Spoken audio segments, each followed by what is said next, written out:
Arkadaşlar hoş geldiniz. Servisime şarj olmuyor şikayetiyle gelen Samsung Galaxy X202 tabletin şarj soketini değiştireceğiz. Cihaz şarj olmuyor. Buraya da Apple'ın amblemini yapıştırmışlar Samsung cihaza. Cihazın arkadaşlar nasıl söküldüğünü göstereceğim. Bu X202'den Türkiye'de yok. Türkiye'de X200 modeli satılıyor ekseriyetle. Evvela sim kart tepsimizi çıkartalım. Böyle bir sim tepsisi yapmışlar ki ucu çıkıyor sadece. Şuna çıkalım.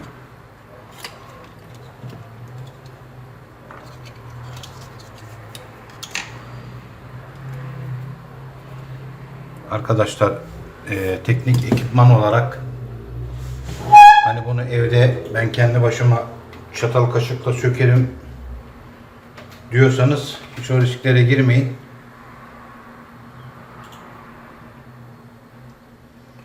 Hiç o risklere girmeyin arkadaşlar.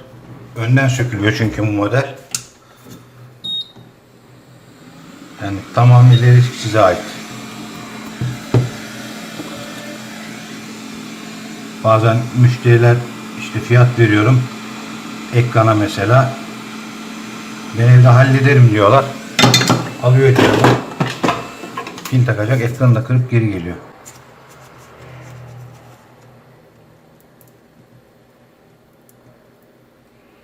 Şu hava yapan şey sıcak hava tabancası ile ekran çıkartmak için ısıttım arkadaşlar. Üstteki zaten koruma camı da bayağı bir kırık.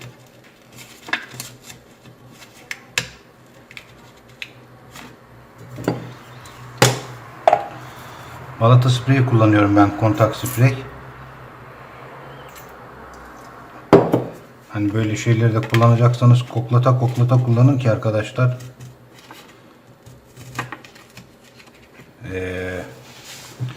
OLED ekranlarda bir sıkıntı olmaz ama IPS, PLC, TFT türü o yaprak katmanlı ekranlarda arkadaşlar ekranın katmanlarının arasına ilacı kaçırırsanız sıkıntı.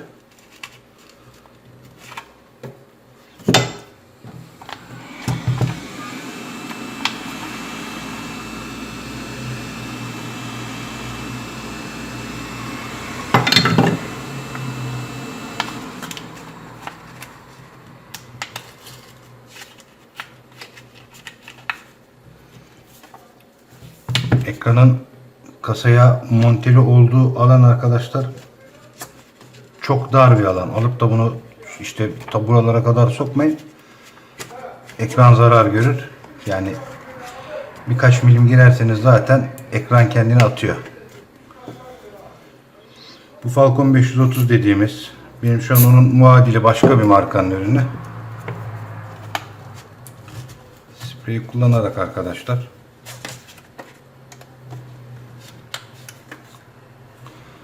plastik bir aparatla alıyorum. Neden plastik bir aparattan alıyorum? Kanalımda zaten hani dilimde tüy bitti bunları anlatmaktan. Arkadaşlar şimdi söktüğümüz materyal cam. Siz kalkıp da camdan daha sert olan bir metalle girerseniz kumar oynarsınız. Bunu burada sürmektense plastiği sürmek arkadaşlar risk bakımından hani çok daha risksiz.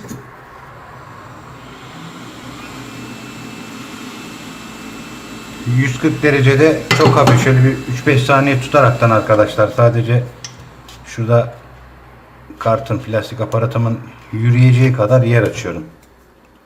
Isınmış bir alan bırakıyorum. Spreyi de koklata koklata. Hani spreyi de alıp oraya içirir gibi sıkarsanız başınız ağrır.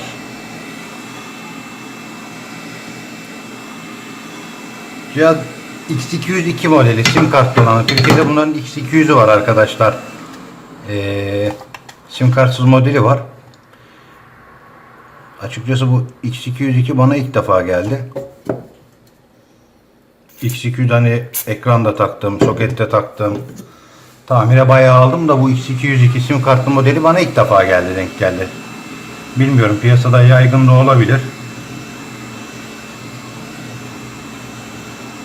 Sizdeki cihaz muhtemelen bunun X200 versiyonudur.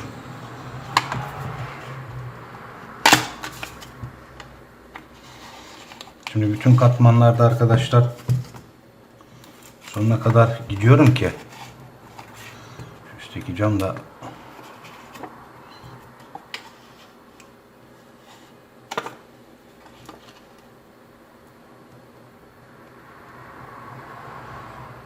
yani ekranı yerinden alırken kendi kaleme gol atmayayım açıkçası. Dıştaki koruma camı zaten tuzla buz olduğu için şu hava kabarcıkları sizi şaşırtmasın. O kırılmaz camın tamamen ısıyla yerinden kalkması. Zaten tuzla buz olmuş. Onun şu an herhangi bir ekonomik değeri de olmadığı için hani onunla zaman kaybetmiyorum. Şimdi ekranımızın bayağı bir kısmını kaldırdık. Şöyle kenardan bakacak olursak altlarda flexler falan olduğu için arkadaşlar gene dikkatli olun. Hani ben bunu nasıl olsa kaldırdım deyip gene abanmayın. Çünkü civarda altta mutlaka bir flexin üzerinden geçebilirsiniz.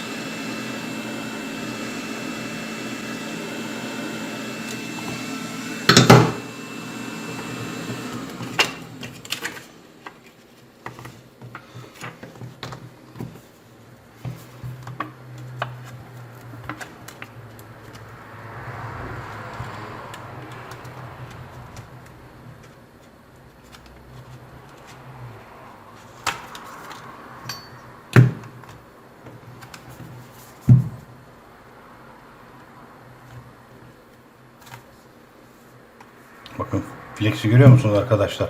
Yani şunu bir yön önüne doğru çeksem flexi yırtabilirim. Şurada ilaçlı bir lokasyon var. Orayı da dikkatli bir şekilde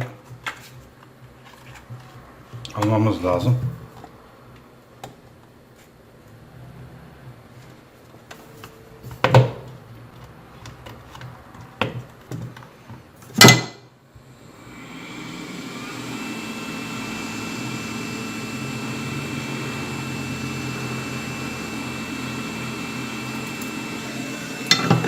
Yapışkanı ısıttığınız zaman zaten kendini bırakıyor.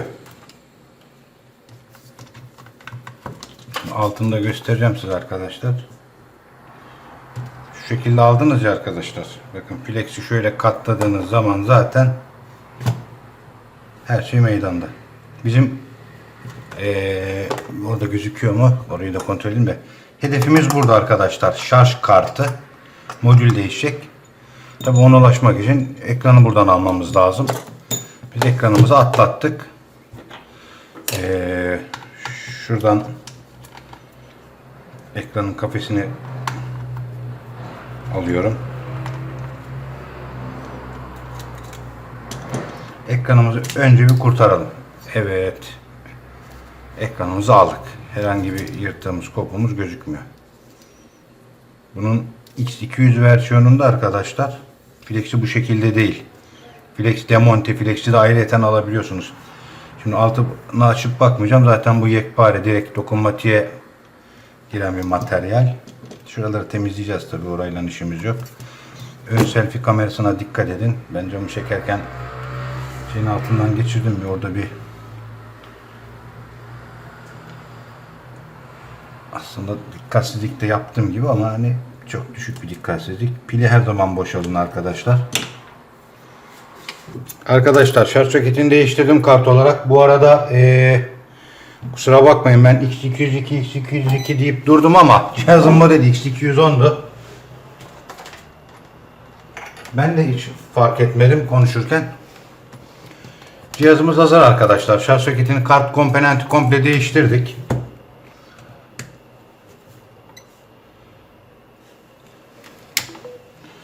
Şarja da geçti. Yani bununla alakalı, yani bu cihaz da maşallah dış cam da kırık. Şöyle göstereyim. Şarj komponenti komple değiştirdik arkadaşlar. Şu an şarj alıyor. Bundan sonrası arkadaşlar zaten parçaları takıp toplayacağım. Modelimiz dediğim gibi X210.